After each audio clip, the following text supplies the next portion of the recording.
तत्रापि मम लुब्धकः इन्द्रलोकात् परिभ्रष्टो मम गेयपरायणः प्रमुक्तः सर्वसंसारैर्मम लोकं च गच्छति.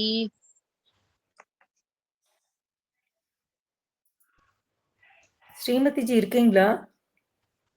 நம்ம குரூப் ஸ்ரீமதி ஜி. நமஸ்காரம். கேக்குறதா? கேக்குறது. ஸ்லோவா இருக்கு. ஒரு நிமிஷம் ஹை பண்ணிக்கிறேன். இப்ப நன்னா கேக்குறதா? கேக்குறது.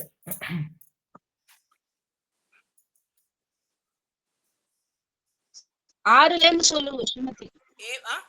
6 6 एवं तु वचनं श्रुत्वा तत्प्रसादात् सुन्दरा वराहरूपिणं देवं प्रत्युवाच शुपानना अहो कीतप्रभावो वै यस्त्वया परिकीर्तितः कश्च कीतप्रभावेन सिद्धं प्राप्तो महातपः श्रीवराह उवाच शृणु तत्त्वेन ते देवी कथ्यामानं यशस्विनं यस्तु गीतप्रभावेन सिद्धिं प्राप्तो महातपः अस्ति दक्षिणदिग्भागे महेन्द्रो नाम पर्वतः तत्र क्षीरनदी पुण्या दक्षिणे सागरङ्गमा तत्र सिद्धाश्रमे पत्रे चण्डालकृतनिश्चयः दूराजकारनेकादि मम भक्त्या व्यवस्थितः.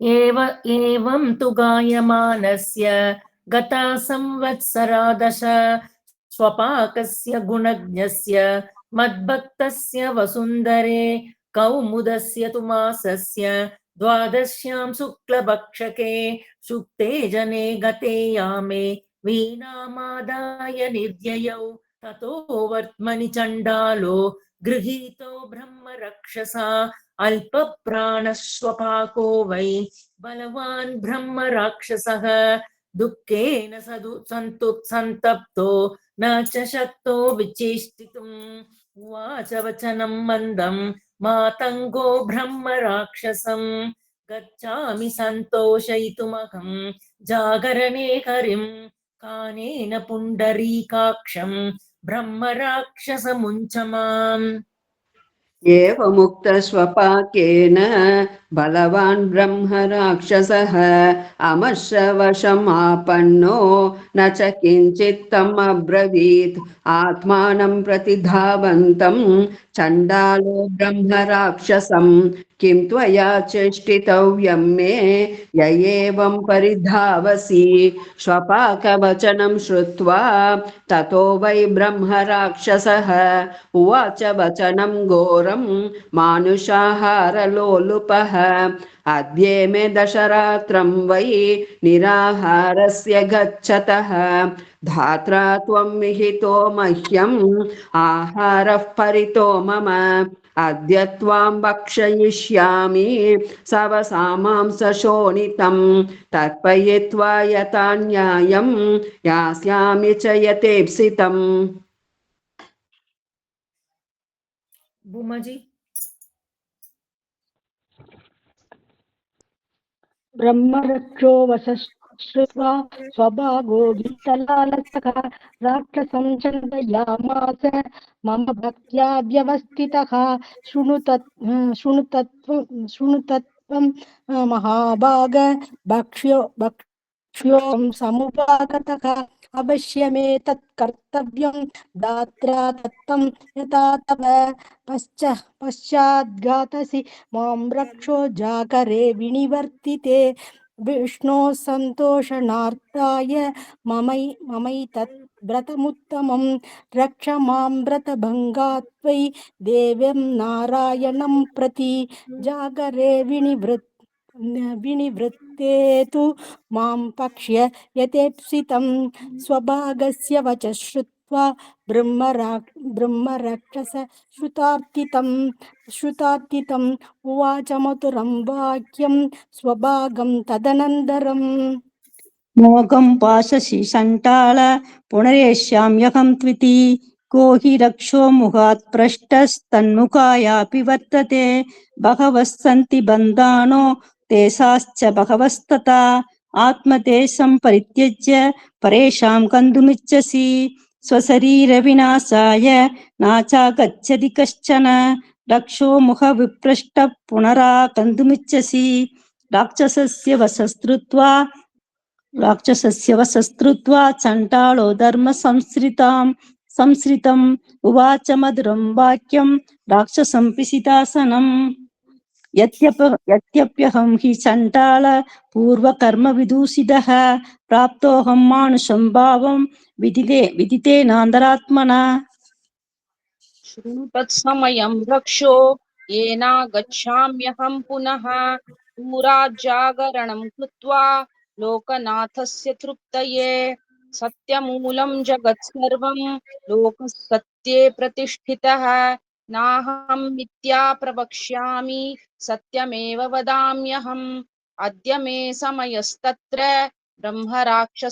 राक्षसत्वं शृणु शपामि सत्येन गतो यद्यहं नागमे पुनः योगच्छेद्भरतारांश्च काममोहप्रपीडितः तस्य पापेन लिप्येयं यद्यहं नागमे पुनः पाकभेदं तु यः कुर्यात् आत्मनश्चोपपुञ्जतः तस्य पापेन लिप्येयं यद्यहं नागमे पुनः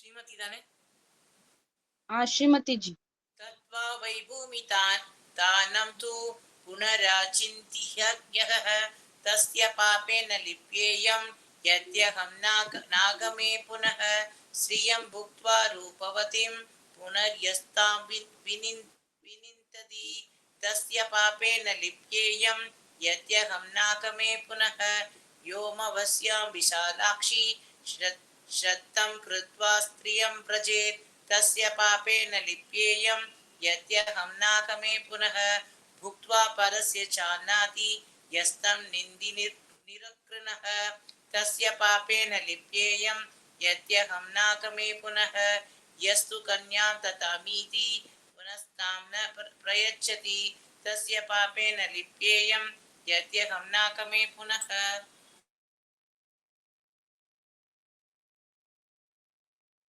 उमा जी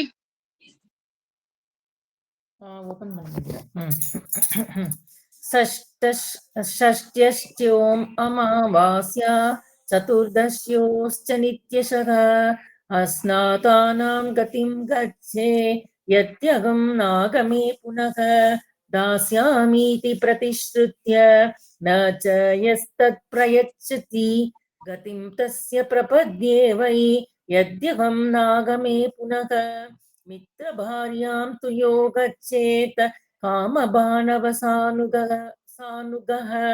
तस्य पापेन लिप्येयं यद्यहं नागमे पुनः गुरुपत्नीं राजपत्नीं ये तु गच्छन्ति मोहिताः तेषां गतिं प्रपद्ये वै यद्यहं नागमे पुनः यो वै दारद्वयं कृत्वा एकस्यां प्रीतिमान् भवेत् गतिं तस्य प्रपद्ये वै यद्यहं नागमे पुनः अनन्यशरणां भार्यां यौवने यः परित्यजेत् तस्य पापेन लिप्येयं यद्यहं नागमे पुनः गोकुलस्य तृषार्तस्य जलार्तम् अभिधावतः विघ्नमाचरते यस्तु तत्पापं स्यादनागमे ब्रह्मणे च चुरापे च चोरे भग्नव्रते तथा यागतिर्विहिता सद्भिस्तत्पापं स्यादनागमे वासुदेवं परित्यज्य येन्यं देवमुपासते तेषां गतिं प्रपत्ये वै यद्यहं नागमे पुनः नारायणं मतान्यैस्तु देवैस्तुल्यं करोति यः तस्य पापेन लिप्येयं यद्यहं नागमे पुनः भूमाजी चण्डालवचनं श्रुत्वा परिदुष्टस्तु राक्षसः उवाच मधुरं वाक्यं गच्छ शीघ्रं नमोऽस्तु ते राक्षसेन विनिर्मुक्त चण्डालकृतनिश्चयः पुनर्गायति मह्यं वै मम भक्त्या व्यवस्थितः अत प्रभावे विमले विनिवृत्ते तु जागरे नमो नारायणेत्युक्त्वा स्वभागः पुनरागमते गच्छस्त्वरितं तस्य पुरुषः पुरतः स्थितः उवाच मधुरं वाक्यं स्वभागं तदनन्तरं कुतो गच्छसि चण्डाल धृतं गमन निश्चितं एतताश्व तत्त्वेन यत्र ते वर्धते मनः तस्य तत्वचनं श्रुत्वा स्वपाकः सत्यसम्मतः उवाच मधुरं वाक्यं पुरुषं तदनन्तरं समयो मे कृतो यत्र ब्रह्मराक्षससन्निधौ तत्राहं गन्तुमिच्छामि यत्रासौ ब्रह्मराक्षसः स्वपाकवचनं श्रुत्वा पुरुषो भावसो ततः उवाच मधुरं वाक्यं स्वपाकं तदनन्तरं न तत्र कच्च सण्टाळ मार्गेण नेन स्वरत तत्र सौ राक्षस पाप विशितासि दुरासतः पुरुषस्य वशस्तृत्वा स्वभागः सत्यशङ्करः मरणं तत्र निश्चित्य मधुरं वाक्यमब्रवीत्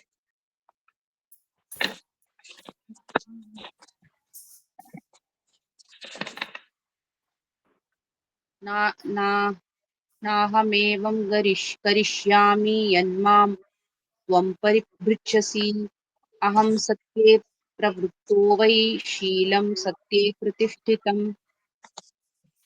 ततः स पद्मपुत्राक्षस्वपाकं प्रत्युवाचः यद्येवं निश्चयस्तात स्वस्ति तेस्तु गमिष्यत ब्रह्मराक्षसोऽन्तिकं प्राप्य सत्ये सौकृतनिश्चयः उवाच मधुरं वाक्यं राक्षसं पिशिताशनं भवतो समनुज्ञातो गानं कृत्वा यथेप्सया कृष्णवे लोकनाथाय मम पूर्णो मनोरथः एतानि मम चाङ्गानि भक्षयस्व यथेच्छया स्वपाकवचनं श्रुत्वा ब्रह्मराक्षो भयानकम्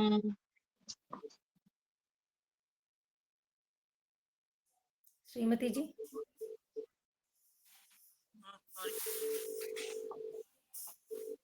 61 தானே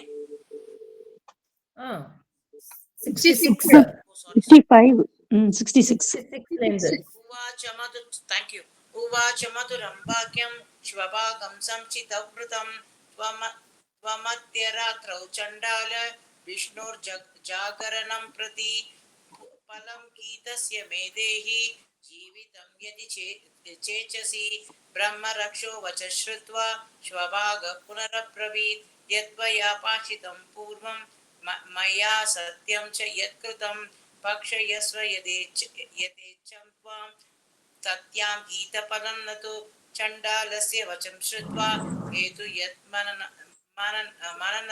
मननन्दरम् उवाच मधुरं वाक्यं चण्डालं ब्रह्मराक्षसम् अधवार्तुं तु मे देहि पुण्यं गीतस्य यत्फलं ततो मोक्ष्यासि कल्याण पक्षात् विभीषणात् ब्रह्मरेक्षो वच अவ்வளவுதான் ब्रह्मरक्षो वच श्रुत्वा स्वपाकसंशितव्रतः वाणीं श्लक्ष्णां समादाय ब्रह्मराक्षसमब्रवीत् भक्षयामीति संश्रुत्य गीतमन्यत् किमिच्छसि स्वपाकस्य वच श्रुत्वा ब्रह्मरक्षो भयावहम् उवाच मधुरं वाक्यं स्वपाकं संशितव्रतम् एकयामस्य मे देहि पुण्यं गीतस्य यत्फलं ततो यास्यसि कल्याण सङ्गमं पुत्रधारकैः श्रुत्वा राक्षसवाक्यानि चण्डालो गीतलालसः उवाच मधुरं वाक्यं राक्षसं कृतनिश्चयः न यामस्य फलं दद्यां ब्रह्मरक्षस्तवेप्सितम् बिभस्वशोणितं मह्यं यत्त्वया पूर्वभाषितं स्वपाकस्य वच श्रुत्वा राक्षसपिशिताशनः सत्यवन्तं गुणज्ञश्च चण्डालमिदमब्रवीत् एकं गीतस्य मे देहि यत्त्वया विष्णुसंसदि निग्रहात् तारयास्माद्वै तेन गीतफलेन माम् एवमुक्त्वा तु चण्डालं राक्षसः शरणं गतः श्रुत्वा राक्षसवाक्यानि स्वपाकसंशितव्रतः उवाच मधुरं वाक्यं राक्षसं पिशिताशनं किं त्वया दुष्कृतं कर्म कृतपूर्वं तु राक्षसः कर्मणो यस्य दोषेण राक्षसीं योनिमाश्रितः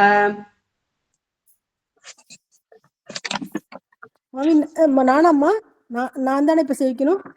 ஆமா एवमुक्त्वा स्वभागेन पूर्ववृत्तमनुस्मरन् राक्षसः शरणं गत्वा स्वभागमिदमब्रवीत् नाम्ना मयि सोमशर्माकं चरको ब्रह्मयोनिजः सूत्रमन्त्रपरिभ्रष्टो यूपकर्मण्यतिष्ठितः तदोकं कारये यज्ञं लोपमोहप्रपीडितः यज्ञे प्रवर्तमाने तु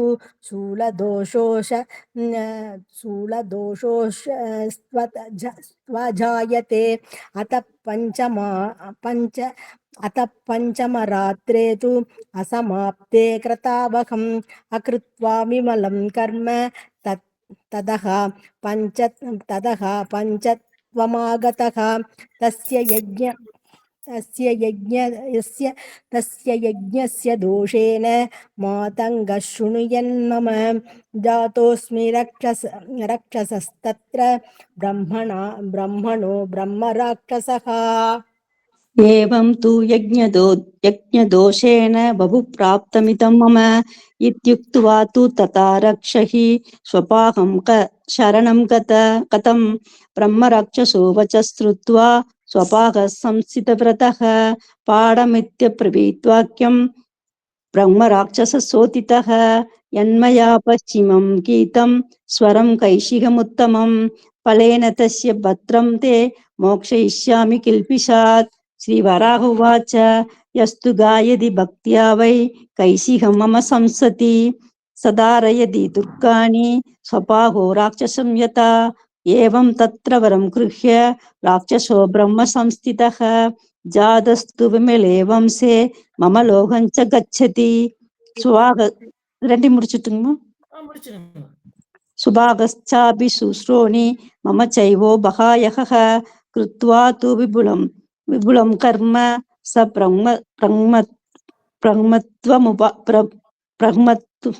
ब्रह्मत्वमुपाहतः एतत् गीतफलं देवी कौमुदत्वादसीं पुनः यस्तु गायति स श्रीमान् मम लोकं च गच्छति ரெண்டாவது ஆவர்த்தி ராதிகா ஸ்டார்ட் பண்ணுங்க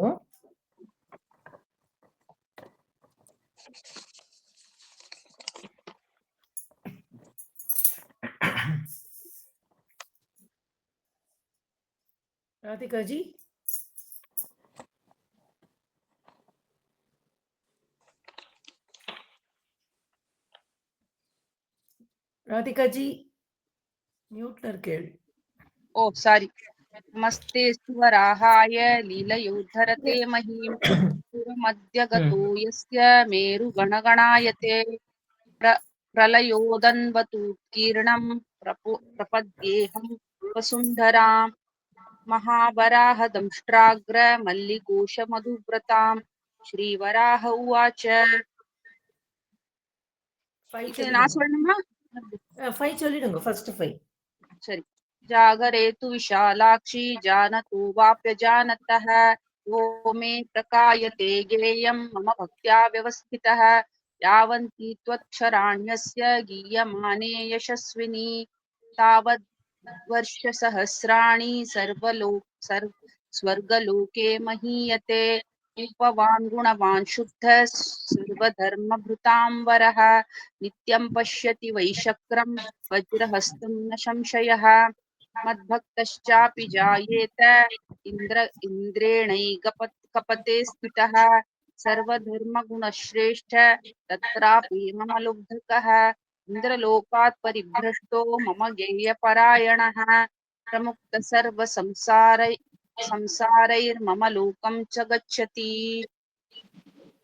एवं तु वचनं श्रुत्वा तत्प्रसादात् वसुन्धरा वराहरूपिणं देवं प्रत्युवाच शुपानना अहो गीतप्रभावे वो वै यस्त्वया परिकीर्तितः कंसगीतप्रभावेन सिद्धिं प्राप्तो महातपाः श्रीबलाः उवाच शृणु तत्त्वेन ते देवी कथ्यमानं यशस्विनं यस्तु गीतप्रभावेन सिद्धिं प्राप्तो महातपा अस्ति दिक्पाके महेन्द्रो नाम पर्वतः तत्र क्षीरनदी पुण्या दक्षिणे सागरङ्गमा तत्र सिद्धाश्रमे पत्रे चण्डालकृतधनिश्चयः दूरजाकरणे कातिं मम भक्त्या व्यवस्थितः। एवं तु गायमानस्य कथा संवत्सरा दश स्वभागस्य गुणज्ञस्य मद्भक्तस्य वसुन्धरे कौमुदस्य तु मासस्य द्वादश्यां शुक्लपक्षके सुप्ते जने गते यामे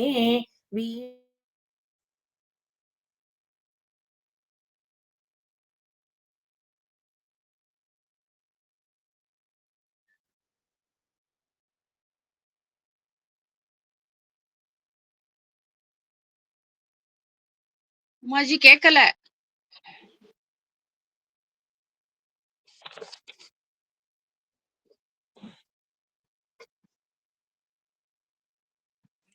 நினைக்கிறேன்.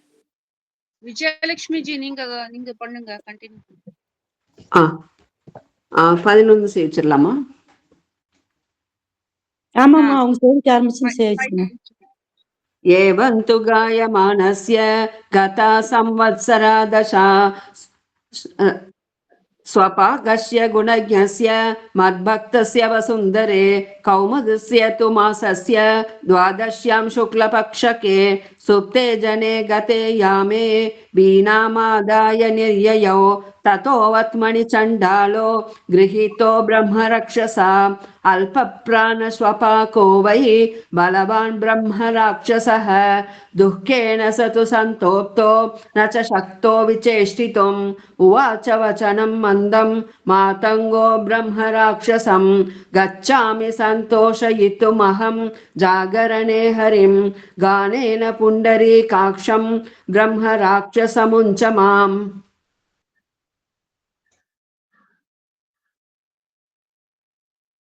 உமாஜி எங்கதான் போயிடுதா? உமாஜி உங்களுக்கு போயிடுது. நீங்க சொல்றீங்களா? சொல்றேன்.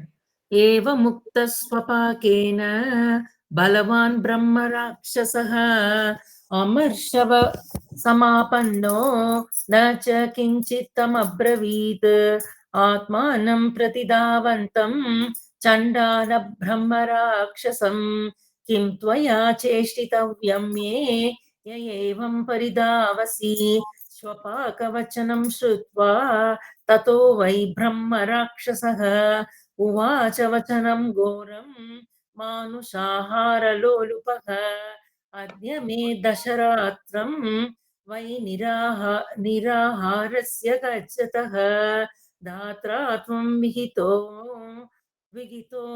मह्यमाहारपरितो मम अद्य त्वां भक्षयिष्यामि सवसा मांसशोणितं तर्पयित्वा यथा न्यायं यास्यामि च यथेप्सितम्. உமாஜி சொல்லணும். ब्रह्मरक्षो वसश्रुत्वा स्वभागो गीतलालसः राक्षसं चन्दयामास मम भक्त्या व्यवस्थितः शृणु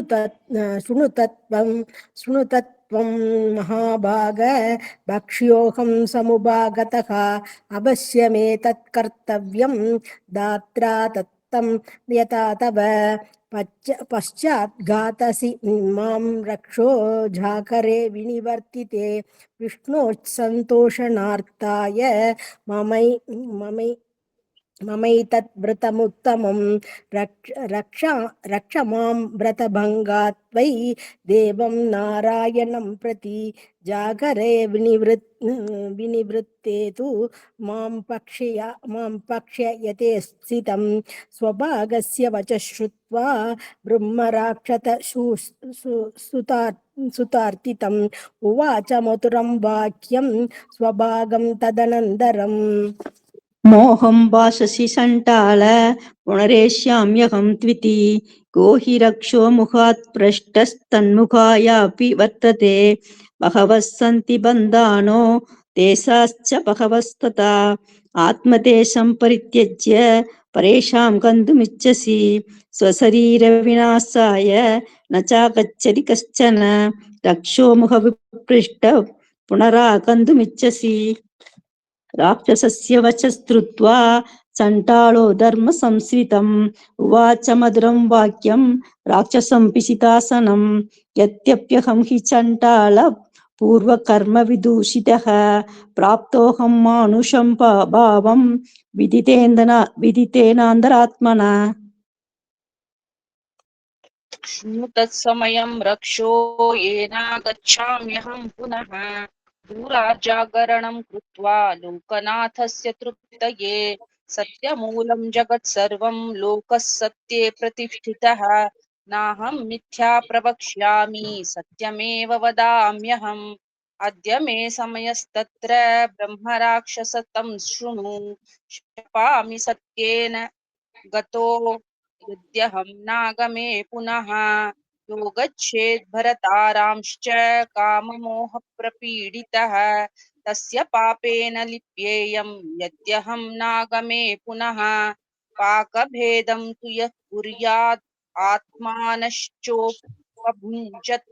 भुञ्जतः तस्य पापेन लिप्येयं यद्यहं नागमे पुनः तद्वा वै भूमितानं तु पुनरचिन्त्यह्यः तस्य पापेन लिप्येयं यद्यहं नागमे पुनः श्रियं भुक्त्वा रूपवतीं पुनर्यस्तां विनिन्दति तस्य पापेन लिप्येयं यद्यहं नागमे पुनः यो मावस्यां विशालाक्षी श्रद्धां कृत्वा स्त्रियं व्रजेत् तस्य पापेन लिप्येयं यद्यहं नागमे पुनः उक्त्वा परस्य शानादि यस्तं निन्दति निर्कृणः तस्य पापेन लिप्येयं यद्यहं नागमे पुनः यस्तु कन्यां तथामीति पुनस्तां न प्रयच्छति तस्य पापेन लिप्येयं यद्यहं नागमे पुनः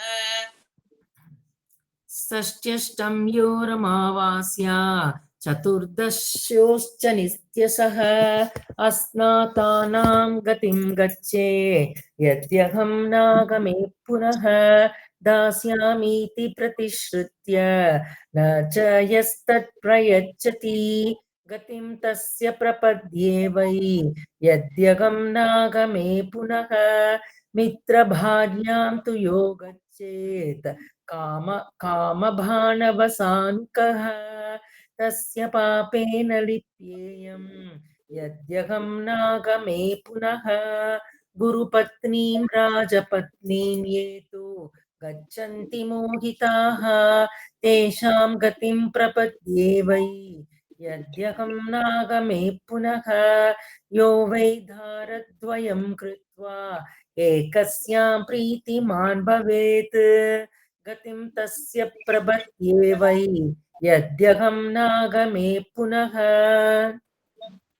अनन्यशरणां भार्यां यौवने यः परित्यजेत् तस्य पापेन लिप्येयं यद्यहं नागमे पुनः गोकुलस्य तृषार्तस्य जलात्तम् अभिधावतः विघ्नमाचरते यस्तु तत्पापं स्यादनागमे ब्रह्मग्ने च सुरापे च चोरे भग्नव्रते तथा या गतिर्विहिता सद्भिस्तत्पापं स्यादनागमे वासुदेवं परित्यज्य येयं देवमुपासते तेषां गतिं प्रपत्ये वै यद्यहं नागमे पुनः नारायणं मतान्यैस्तु देवैस्तुल्यं करोति यः तस्य पापेन लिप्येयम् यद्यहं नागमे पुनः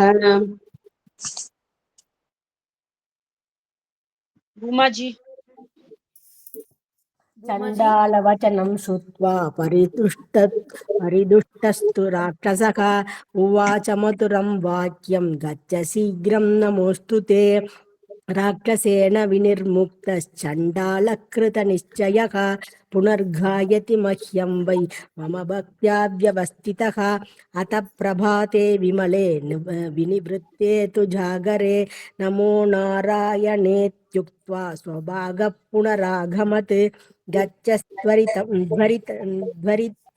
तस्य पुरुषस्य पुरस्थितः उवाच मधुरं वाक्यं स्वभागं तदनन्तरं कुतो गच्छसि सण्डाल धृतं गमन निश्चितं एतताक्ष्व तत्त्वेन यत्र ते वर्तते मनः तस्य तत्त्वचनं श्रुत्वा स्वपाकस्तस्य सम्मतः उवाच मधुरं वाक्यं पुरुषं तदनन्तरं समयो मे कृतो यत्र ब्रह्मराक्षसः सन्निधौ तत्राहं गन्तुमिच्छामि यत्रासौ ब्रह्मराक्षसः स्वपाकवचनं श्रुत्वा पुरुषो भावसोततः उवाच मधुरं वाक्यं स्वपाकं तदनन्तरं न तत्र कच्च सण्टाल मार्गेणानेन स्वरत तत्रासौ राक्षस पाप पिशितासि दुरासदः पुरुषस्य वचस्तृत्वा स्वपाकः सत्यशङ्करः मरणं तत्र निश्चित्य मधुरं वाक्यमब्रवीत् नाहमेवं करिष्यामि यन्मां त्वं परिपृच्छसि अहं सत्ये प्रवृत्तो वै शीलं सत्ये प्रतिष्ठितं ततः पद्मपत्राक्ष शुपाकं प्रत्युवाचः यद्येवं निश्चयस्तात स्वस्ति तेस्तु गमिष्यत ब्रह्मरक्षोऽन्तिकं प्राप्य सत्ये कृतनिश्चयः उवाच मधुरं वाक्यं राक्षसीं पिशिताशनं भवता समनुज्ञातो गानं कृत्वा यथेप्सया विष्णवे लोकनाथाय मम पूर्णो मनोरथः एतानि मम चाङ्कानि भक्षयस्व यथेच्छया कृपाकवचनं श्रुत्वा ब्रह्मराक्षो भयानकम्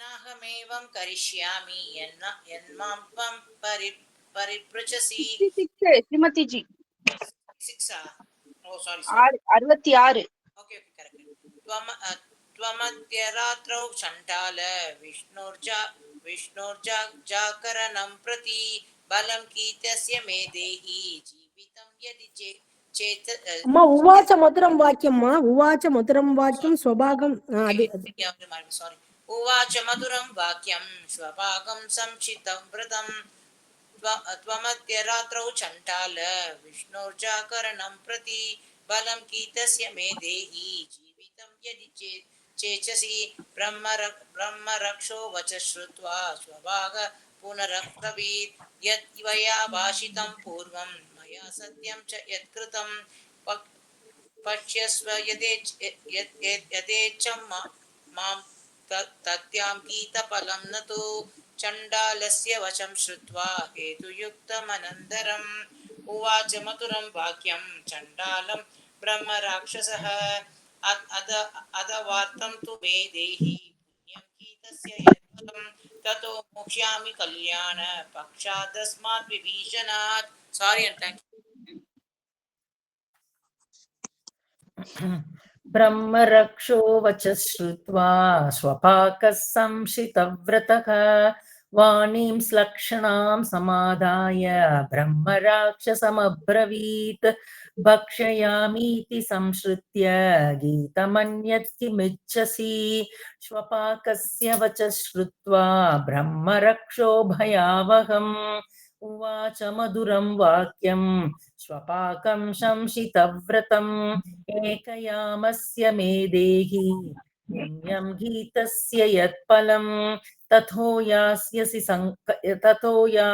संकल्याण संगमं पुत्रधारकैः श्रुत्वा राक्षसव्याख्यानि चण्डालो गीतलालसः उवाच मधुरं वाक्यं राक्षसं कृतनिश्चयः न यामस्य फलं दद्यां ब्रह्मरक्षस्तवेप्सितम् पिबस्व शोणितं मह्यं यत्त्वया पूर्वभाषितं स्वपाकस्य वचः श्रुत्वा राक्षसः पिशिताशनः सत्यवन्तं गुणज्ञं च चण्डालमिदमब्रवीत् एकं गीतस्य मे देहि यत्त्वया विष्णुसंसदि निग्रहात् तारयास्माद्वै तेन गीतफलेन माम् एवमुक्त्वा तु चण्डालं राक्षसः शरणं गतः श्रुत्वा राक्षसवाक्यानि श्वपाकः संशितव्रतः उवाच मधुरं वाक्यं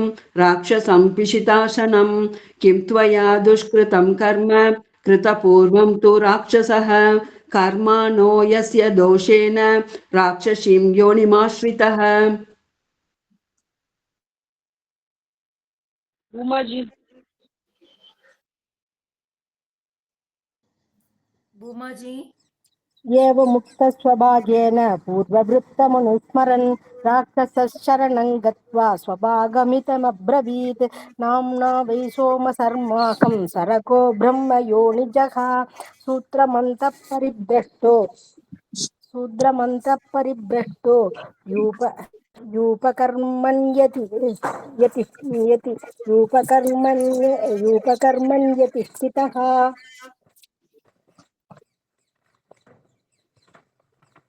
तदोऽहं कारये यज्ञं लोपमोहप्रपीडितः यज्ञप्रवर्तमाने तु शूलदोषत्वजायत अथ पञ्चम रात्रे तु असमाप्ते कृतावकम् अकृत्वा विमलं कर्म ततः पञ्चत्वमागतः तस्य यज्ञस्य दोषेण मोदङ्गः शृणु यन्मम जातोऽस्मि राक्षसस्तत्र ब्रह्मणो ब्रह्मराक्षसः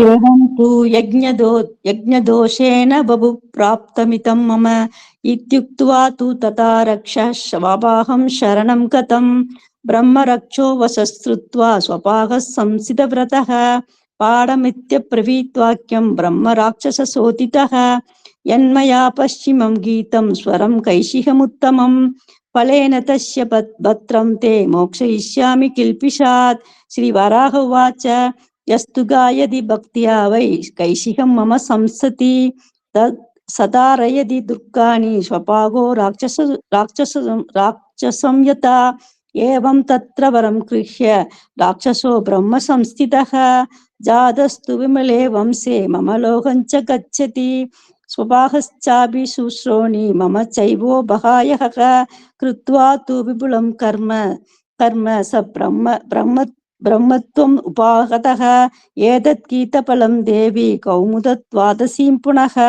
यस्तु गायति सा श्रीमान् मम लोकं च गच्छति. முன்னாடி இதே செகண்ட் டைமும் ஒரே மாதிரியே வந்துருது. அதனால இந்த வாட்டி தேர்ட் லாஸ்ட்ல இருந்து ஸ்டார்ட் பண்ணலாம். விஜயலட்சுமில இருந்து ஸ்டார்ட் பண்ணுங்க. ஏன்னா ரெண்டு வாட்டியும் சேமே படிச்சோம் நம்ம. புராண மங்கள ஸ்லோகம் 2 படிச்சுட்டு ஃபர்ஸ்ட் 5.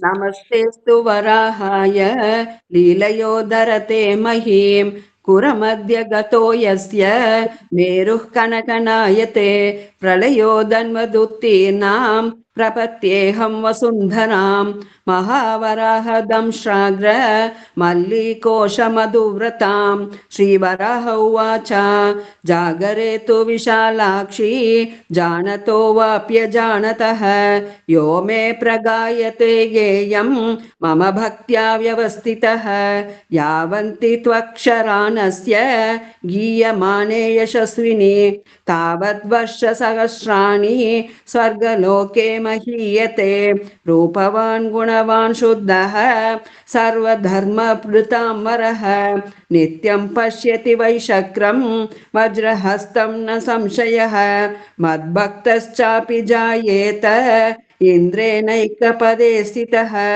सर्वधर्मगुणश्रेष्ठः तत्रापि मम लुब्धकः इन्द्रलोकात् परिभ्रष्टो मम गेयपरायणः प्रमुक्तः सर्वसंसारैर्मम लोकं च गच्छति। एवं तु वचनं श्रुत्वा तत्प्रसादात् वसुन्धरा वरागरूपिणं देवं प्रत्युवाच शुभानना अहो गीतप्रभावो वै यस्त्वया परिकीर्तितः कश्च गीतप्रभावेन सिद्धिं प्राप्तो महातपाः श्रीवराह उवाच शृणु तत्त्वेन ते देवी कथ्यमानं यशस्विनं यस्तु गीतप्रभावेन सिद्धिं प्राप्तो महातपाः अस्ति दक्षिणदिग्भागे महेन्द्रो नाम पर्वतः तत्र क्षीरनदी पुण्या दक्षिणे सागरङ्गमा तत्र सिद्धाश्रमे भद्रे चण्डालकृतनिश्चयः दूरा जागरेण गाति मम भक्त्या व्यवस्थितः। नाना श्रुतिमम्मा अम्मा एवं तु कायमानस्य कदा संवत्सरादश श्वपाकस्य गुणज्ञस्य मद्भक्तस्य वसुन्धरे गौमुदस्य तु मासस्य द्वादश्यां शुक्लपक्षके सुप्ते जने कते यामे वीणा माताय निर्ययौ ततो वर्त्मनि चण्डालो गृहीतो ब्रह्म राक्षसा अल्पप्राणश्वभागो वै बलवान् ब्रह्म राक्षसः दुःखेन तु सन्तप्तो न सप्तो विशेष्टितुम् उवाच वचनं स्मन्तं मादङ्गो ब्रह्म राक्षसं गच्छामि सन्दोषयितुमहं जाकरणे हरिं कानने पुण्डरीकाक्षं ब्रह्म राक्षसमुञ्जमाम्। एवमुक्तश्वपाकेन बलवान् ब्रह्मराक्षसः अमर्षवशमापन्नो न च किञ्चित्तमब्रवीत् आत्मानं प्रतिधावन्तं चण्डालः ब्रह्मराक्षसं किं त्वया चेष्टितव्यं मे एवं परिधावसि कृपाकवचनं श्रुत्वा ततो वै ब्रह्मराक्षसः उवाच वचनं घोरं मानुषाहारलोलुपः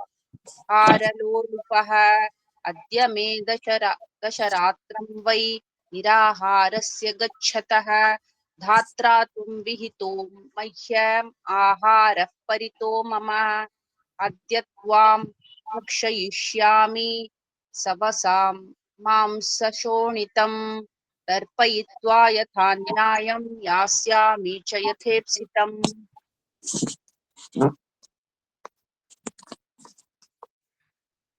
देवी जी ब्रह्मरक्षो वशस्तृत्वा स्वपागो गीतलालसः राक्षसं सन्दयामास मम भक्त्या व्यवस्थितः शृणु तत्त्वं महाबाह भक्ष्योऽहं समुपाहतः अवश्यमेतत् कर्तव्यं तात्रा तत्तं यथा तव पश्चात् कादसी मां रक्षो जाकरे विनिवर्तिते विष्णो सन्तोषनार्थाय ममैतत् व्रतमुत्तमं रक्ष मां व्रतभङ्गात्वै देवं नारायणं प्रति जाकरे विनिवृत्ते तु मां भक्ष्य यथेप्सितं स्वपाकस्य वचस्तृत्वा ब्रह्मरक्षसुतार्तितम् उवाच मधुरं वाक्यं स्वपाकं तदनन्तरम्। Bhumaji.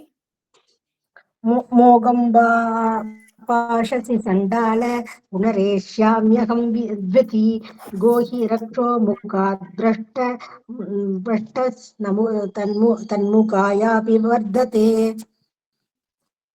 बहवै सन्ति पन्तानो देशाश्च बहवस्तथा आत्मदेशं परित्यज्य परेशं गन्तुमिच्छसि स्वशरीरविनाशाय नाच गच्छन रक्षसो मुखविभ्रष्ट पुनरागन्तुमिच्छसि राक्षसस्य वशः श्रुत्वा चण्डालो धर्मसंश्रुतम् उवाच मधुरं वाक्यं राक्षसपिशितासनं कर्मविदूषितः प्राप्तोऽहं मानुषं भावं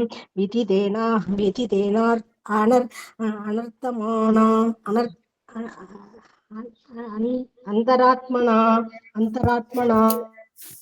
शृणु तत्समयं रक्षो येनागच्छाम्यहं पुनः दूराजागरणं कृत्वा लोकनाथस्य तृप्तये सत्यमूलं जगत्सर्वं लोकः सत्ये प्रतिष्ठितः नाहं मिथ्या प्रवक्ष्यामि सत्यमेव वदाम्यहम् अद्य मे समयस्तत्र ब्रह्म राक्षसतं शृणु शपामि सत्येन गतो यद्यहं नागमे पुनः योगचेत्परधारांश्च काममोहप्रपीडितः तस्य पापेन लिप्येयं यद्यहं नागमे पुनः पाकभेदं तु यः कुर्यात् आत्मनश्चोपभुञ्जतः तस्य पापेन लिप्येयं यद्यहं नागमे पुनः दत्वै भूमिदानं तु पुनराचिन्ददीहयः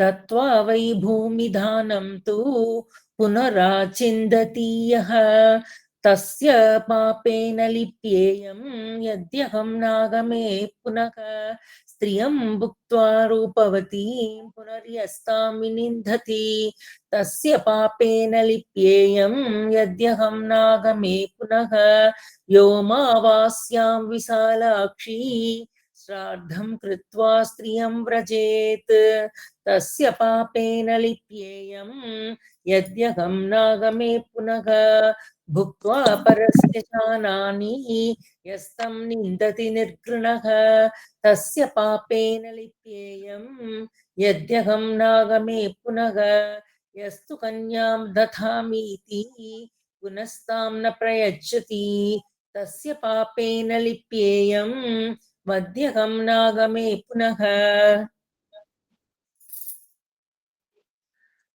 श्रीमती जी 46 ताने 41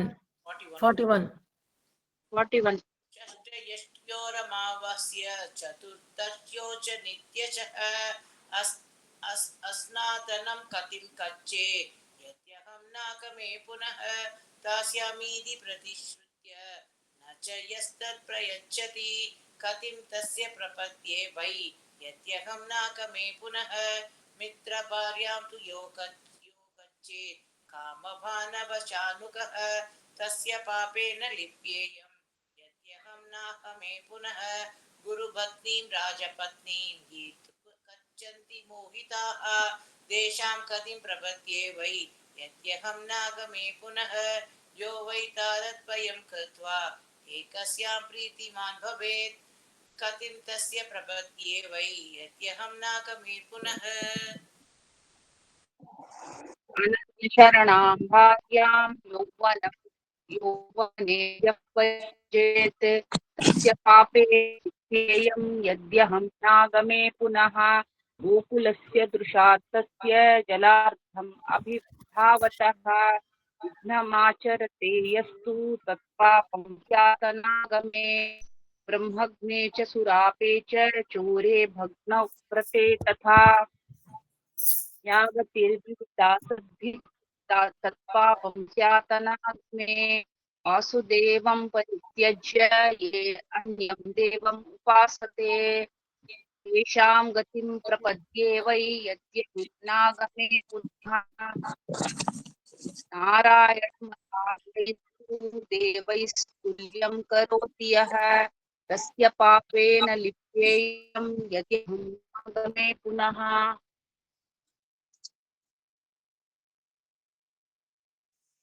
दिव्या जी, sorry, देवी जी. चण्डालवचनं श्रुत्वा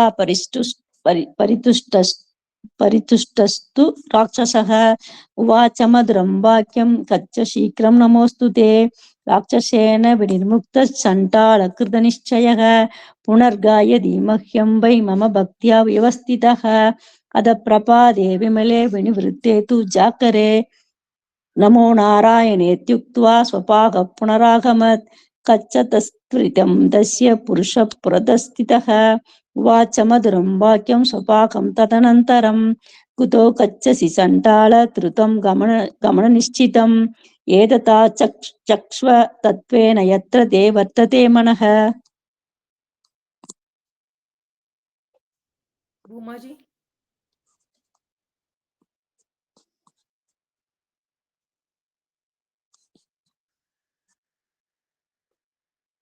விஜயலட்சுமி ஆரம்பிச்சிருங்க.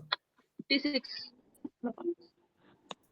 ஹலோ ஆரம்பிச்சிருங்க. அம்மா இப்ப அம்மா இப்ப யாருமா? பூமாஜி தான் சொல்லணும். எட்டாவதுமா நாராயணசியம் முடிஞ்சிருக்கு. இப்ப வந்து 51 இருந்தா 56 56. Okay okay. तस्य तत्वचनं श्रुत्वा स्वभागः सत्यसम्मतः उवाच मधुरं वाक्यं पुरुषं तदनन्तरं समयो मे कृता यत्र ब्रह्मराक्षससन्निधौ तत्राहं गन्तुमिच्छामि यत्रासौ ब्रह्मराक्षसः. स्वभागवचनं श्रुत्वा पुरुषो भावसोतकः उवाच मधुरं वाक्यं स्वभागं तदनन्तरं न तत्र गच्छ चण्डाल मार्गे नानेन सुवृत. तत्रासौ राक्षसः पाप पिसितासि दुरासतः. पुरुषस्य वचः श्रुत्वा स्वभागः सत्यशङ्करः मरणं तत्र निश्चित्य मधुरं वाक्यमब्रवीत्. नाहमेवं करिष्यामि यन्मां त्वं परिपृच्छसि अहं सत्ये प्रवृत्तो वै शीलं सत्ये प्रतिष्ठितं. ततः स पद्मपत्राक्ष स्वपाकं प्रत्युवाचः यद्येवं निश्चयस्तात स्वस्ति तेस्तु गमिष्यतः. ब्रह्मरक्षोऽन्तिकं प्राप्य सत्ये सौकृतनिश्चयः उवाच मधुरं वाक्यं राक्षसं पिशिताशनं भवता समनुज्ञातो ज्ञानं कृत्वा यतेप्सया विष्णवे लोकनाथाय मम पूर्णो मनोरथः. एतानि मम चाङ्गानि भक्षयस्व यथेच्छया. स्वपाकवचनं श्रुत्वा ब्रह्मरक्षो भयानकम्. उवाच मधुरं वाक्यं स्वपाकं संसितव्रतं त्वमद्य रात्रौ चण्डाल विष्णोर्जाकरणं प्रति फलं गीतस्य मे देहि जीवितं यदि चेच्छसि. ब्रह्मरक्षो वचः श्रुत्वा श्वपाकः पुनरब्रवीत् यत्त्वया भाषितं पूर्वं मया सत्यं च यत्कृतं भक्षयस्व यथेच्छं मां दत्यां गीतफलं न तु. चण्डालस्य वचः श्रुत्वा हेतुयुक्तमनन्तरम् उवाच मधुरं वाक्यं चण्डालं ब्रह्मराक्षसः हतवार्धं तु मे देहि पुण्यं गीतस्य यत्फलं ततो मोक्ष्यामि कल्याण पक्षादस्माद् विभीषणात्. ஒரு நிமிஷம் தான் இருக்குது. மங்கள ஸ்லோகம் சொல்லிடலாமா? சொல்லுங்க, பேசிட்டு இருந்தா டைம் ஆயிடும். சொல்லுங்க, முடிச்சிடலாம். கூடாது. ஸ்ரீமதி ஜி வாங்க குயிக்கா.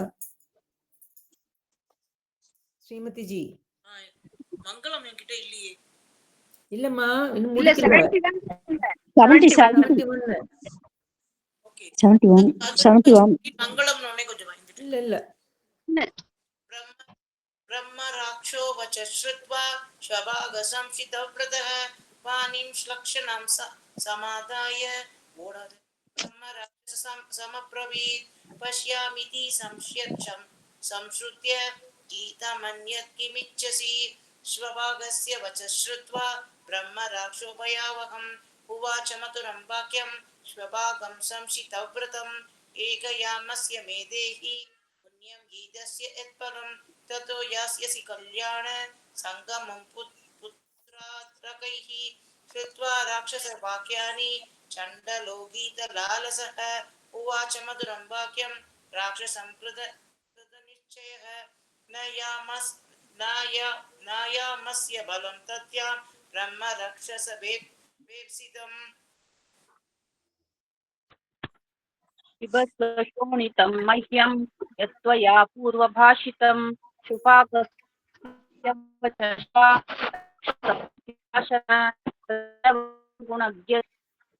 गुणं च चण्डालं मितविमब्रवीत् एकं गीतमेहि यत्त्वया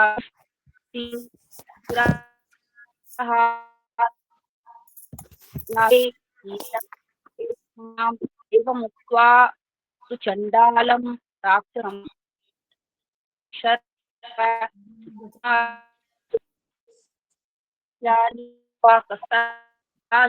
वाक्यं राक्षसं पिशिताशनं किं त्वया दुष्कृतं कर्म पूर्वं तु राक्षसः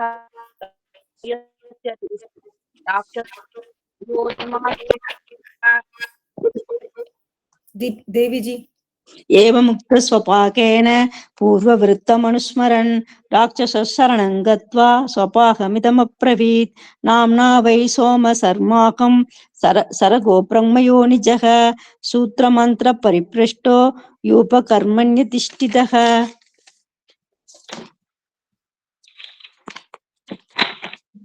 ततोऽहं कारये यज्ञं लोपमोहप्रपीडितः प्रवर्तमाने तु शूलदोषत्वत् जायत अध पञ्चमरात्रे तु असमाप्ते कृतावहम् अकृत्वा विमलं कर्म ततः पञ्चतत्त्वमाहतः तस्य यज्ञस्य दोषेण मादङ्ग यन्मम जातोऽस्मि राक्षसः सत्र ब्रह्मणो ब्रह्म राक्षसः. விஜயலட்சுமிஜி நீங்க மீதி சொல்லி முடிச்சிடுங்க. एवं तु यज्ञदोषेण वपुः प्राप्तमिदं मम इत्युक्त्वा तु तदा रक्षः स्वपाकं शरणं गतं ब्रह्मरक्षो वच श्रुत्वा स्वपाकः संशितव्रतः भाडमित्यब्रवीद्वाक्यं ब्रह्मराक्षसचोदितः यन्मया पश्चिमं गीतं स्वरं कैशिकमुत्तमं फलेन तस्य भद्रं ते मोक्षयिष्यामि किल्बिषात्. श्रीवराह उवाच यस्तु गायति भक्त्या वै कैशिकं मम संसदि स तारयति दुर्गाणि स्वपाको राक्षसं यथा. एवं तत्र वरं गृह्य राक्षसो ब्रह्म संस्थितः जातस्तु विमले वंशे मम लोकं च गच्छति स्वपाकश्चापि सुश्रेणी मम चैवोपगायकः कृत्वा तु विमलं कर्म स ब्रह्मत्वमुपागतः. एतद्गीतफलं देवी कौमुदद्वादशीं पुनः यस्तु गायति स श्रीमान् मम लोकं च गच्छति. एतद्गीतफलं देवी कौमुदद्वादशीं पुनः यस्तु गायति स श्रीमान् मम लोकं च गच्छति. அம்மா நான் இதுல ஒரே ஒரு இது சொல்லணும். இந்த வராக புராணத்துல நடுவுல ஒரே ஒரு ஸ்லோகம் விட்டு போயிருக்கு. என்னன்னா இந்த நம்பாடு பிரம்மரக்ஷன் ரெடி ஆயிட்டா அடுத்த குரூப் ரெடி ஆயிட்டா நீங்க அப்படியே வந்து நான் பண்றேன் நம்ம குரூப்ல ஜாயின் பண்ணிக்கோங்க. அப்படியே இப்ப நம்ம குரூப்ல வந்து ஜாயின் பண்ணிக்கோங்க. அம்மா இது உங்க இதுல ஏதாவது சேவிக்கணும்னா சேவிக்கிறதுக்கு இருக்கு சொல்லுங்கம்மா. எங்க குரூப்ல நான் மட்டும் தான் இருக்கேன். மத்தவாள்லாம் ஏதோ ஃபங்க்ஷனுக்கு போயிருக்கலாம். ஒருத்தர் தான் வரேன்னு சொல்லியிருக்கா. மைதிலிமா இருக்காளாம்மா.